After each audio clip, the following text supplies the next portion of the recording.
दिल्ली विधानसभा चुनाव में वोटिंग से 5 दिन पहले आम आदमी पार्टी में भगदड़ मच गई है। एक साथ पार्टी के 8 विधायक इस्तीफा दे चुके हैं। इन सभी विधायकों की जगह पार्टी ने दूसरे उम्मीदवारों को चुनाव में उतारा था, जिसको लेकर इनमें असंतोष पनप रहा था। शाम को जहां एक के बाद एक 7 विधायकों ने अपने इस्तीफे सौंप दिए, तो वहीं देर रात करीब 10 बजे मादीपुर सीट से विधायक और दलित नेता गिरीश सोनी ने भी अरविंद केजरीवाल की पार्टी से नाता तोड़ दिया।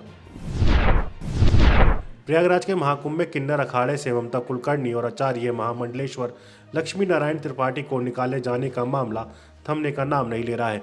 ममता कुलकर्णी को महामंडलेश्वर बनाने से नाराज ऋषि अजय कुमार दास ने 31 जनवरी को बड़ा एक्शन लेते हुए ममता कुलकर्णी और लक्ष्मी नारायण त्रिपाठी दोनों को ही किन्नर अखाड़े से बाहर निकाल दिया।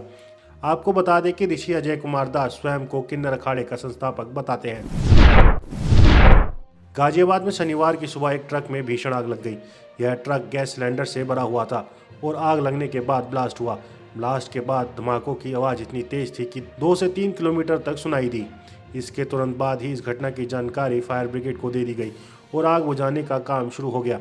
गाजियाबाद के भोपुरा चौक के पास गैस सिलेंडर से भरे ट्रक में भीषण आग लगने के बाद उसको बुझाने का प्रयास जारी है।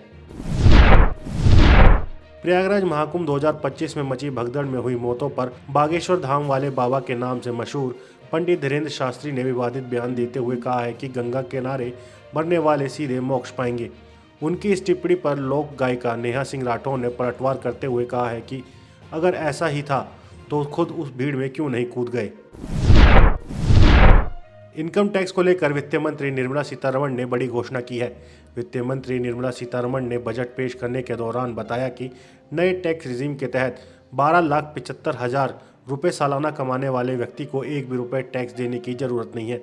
इसके अलावा सैलरी टैक्स पेयर को स्टैंडर्ड डिवीजन के साथ 12 से 16 लाख रुपए की सालाना इनकम पर 15%, 16 से 20 लाख रुपए की सालाना इनकम पर 20% और 20 से 24 लाख की सालाना इनकम पर 25% और 25 लाख से ज़्यादा की इनकम पर 30% टैक्स देना होगा। दिल्ली के सेंट्रल जिले के साइबर पुलिस स्टेशन की टीम ने एक बड़े ऑनलाइन फर्जी पीएचडी एडमिशन रैकेट का पर्दाफाश किया है।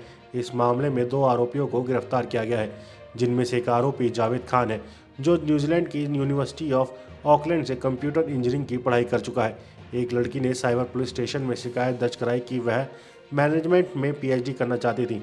ऑनलाइन सर्च के दौरान उसे www.littrus.com वेबसाइट पर एक शख्स का नंबर मिला, जिसने उसे झांसे में लेकर फर्जी एडमिशन का दावा किया और 1,80,000 रुपये की ठगी की।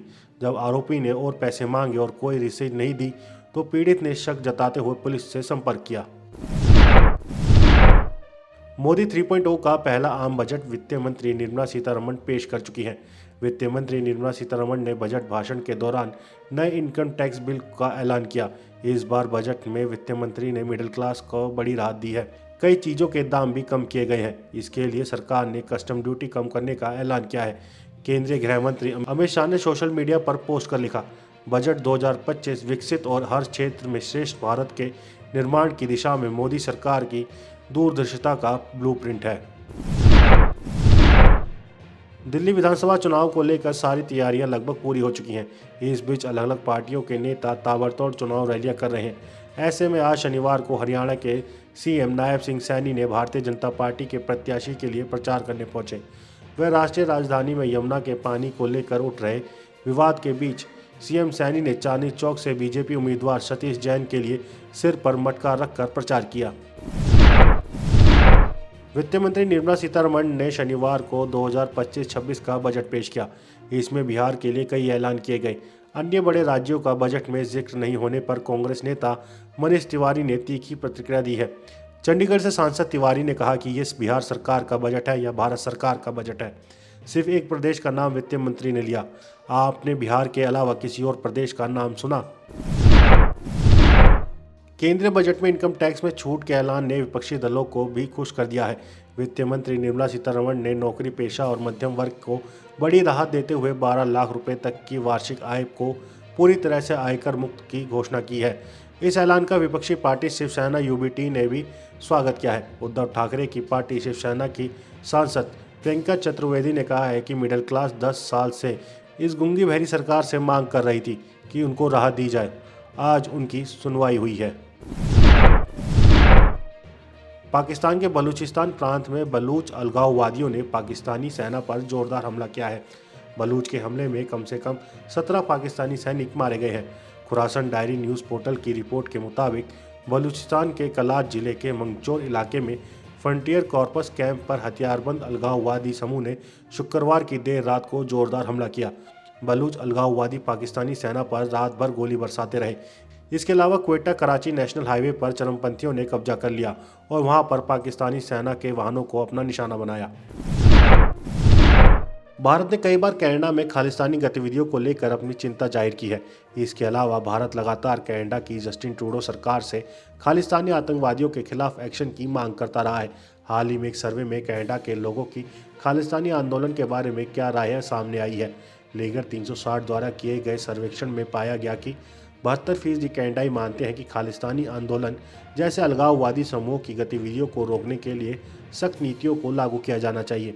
इसके अलावा 54% ने कनाडा में आंदोलन की मौजूदगी का सीधा विरोध किया है। अमेरिका में डोनाल्ड ट्रंप की सत्ता में लौटते ही बांग्लादेश की अंतरिम सरकार के सामने एक नई चुनौती खड़ी हो गई है। अमेरिकी सरकार ने बांग्लादेश को दी जाने वाली आर्थिक सहायता रोक दी है, जिससे वहां कई विकास परियोजना और अंतर्राष्ट्रीय संगठनों द्वारा चलाई जा रही योजनाओं पर संकट आ गया है। अमेरिकी मदद रुकने का सबसे बड़ा असर वहां के युवा और सरकारी संस्थानों पर पड़ा है। International centre for diarrhoeal disease research ने अपने 1000 से ज़्यादा कर्मचारियों को नौकरी से निकाल दिया है। यह संस्था अमेरिका की United state agency for international development की सहायता से संचालित थी। अमेरिका में एक और प्लेन क्रैश हो गया। फिलाडेल्फिया हवाई अड्डे से उड़ान भरने के तुरंत बाद एक विमान दुर्घटनाग्रस्त हो गया। अब तक 6 लोगों के मारे जाने की पुष्टि हुई है। आपको बता दें कि यह दुर्घटना वॉशिंगटन के रीगन राष्ट्रीय हवाई अड्डे के पास एक यात्री जेट और सैन्य हेलीकॉप्टर की टक्कर के ठीक 2 दिन बाद हुई है। 2 दिन पहले उस हादसे में 65 लोग मारे गए थे। न्यूज़ एजेंसी AFP और राइटर्स के मुताबिक विमान एक शॉपिंग मॉल के पास दुर्घटनाग्रस्त हो गया। विमान ने नॉर्थ ईस्ट फिलाडेल्फिया एयरपोर्ट से उड़ान भरी थी। डोनाल्ड ट्रंप ने अपने वादे के अनुसार आज शनिवार से कनाडा और मैक्सिको पर टैरिफ लागू कर दिया है। व्हाइट हाउस के प्रेस सेक्रेटरी ने इसे लेकर बयान जारी करते हुए कहा है कि 1 फरवरी से कनाडा और मैक्सिको पर 25% टैरिफ लागू होगा। इसके अलावा चीन पर 10% टैरिफ लागू होगा। यह नीति अमेरिका की घरेलू मैन्युफैक्चरिंग को बढ़ावा देने और नशीले पदार्थों की तस्करी पर नियंत्रण के लिए लागू की गई है। हालांकि इससे अमेरिकी उपभोक्ताओं पर असर पड़ सकता है, क्योंकि महंगे आयात से सामान की कीमतें बढ़ सकती हैं। आप इस खबर के बारे में क्या सोचते हैं, हमें कमेंट सेक्शन में बताएं। साथ ही ब्रह्मास्त्र न्यूज़ को सब्सक्राइब और शेयर भी ज़रूर करें।